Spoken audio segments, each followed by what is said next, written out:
What makes Sig Zane shirts so special? You know, because they are expensive, but they're Yeah. quality. Yeah. They're probably the best aloha shirt you ever have. Yeah.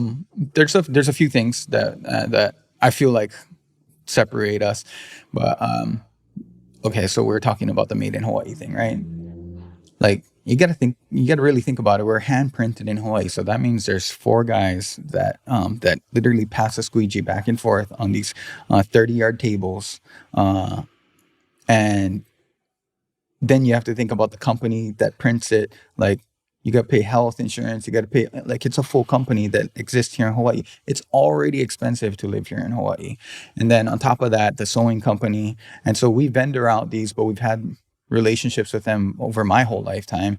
And so I think it's important for us to be conscious about when you're paying for a certain price, that if you're in a race to get the cheapest shirt, you're making less budget for those people in Hawaii to live.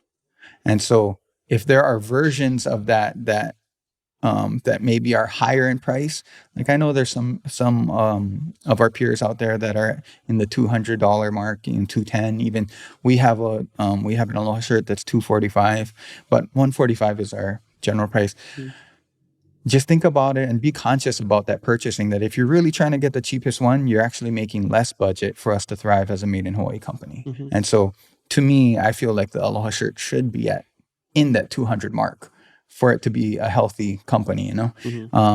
And then also at the same time, for us to thrive as a company that's been around for 39 years, how do I make enough budget so that we can pay fair wages or living wages within our company as well? So there's a whole bunch of like systems and cycles that are happening in there. So I totally don't mind if you buy something that's made overseas. It's completely okay. You should. And at the same time, just understand that there's layers to it when you're buying something that's made in Hawaii that is at a certain price point too. Yeah. Let's not make it a race to the cheapest, you know? Yeah, totally. Yeah. And I think the average price of a good aloha shirt is over 100. Yeah. Like even if you go other places. Yeah. But I think the special thing about this, and I'm obviously biased because I'm from Hilo, and but even if I wasn't, you know, just objectively, Yeah. the shirts are beautiful. They fit nicely.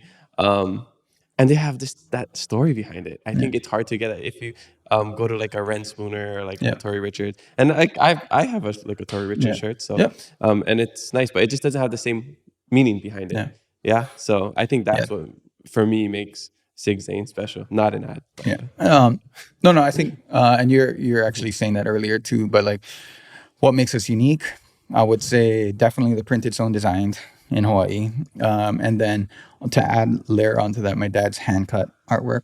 He definitely feels that there's a certain energy transference when there's hand cut, you know, to be able to transfer his energy into the artwork, and then that gets transferred onto the Aloha shirt. So that's another layer. And then I think cultural narrative wise, or Kanaka perspective wise, that's something that was unique to us back in the day, but now has flourished. Yeah. And so I think that that's awesome that we were at the beginning of that, and that hopefully we brought it to enough people that they're inspired to do their thing too.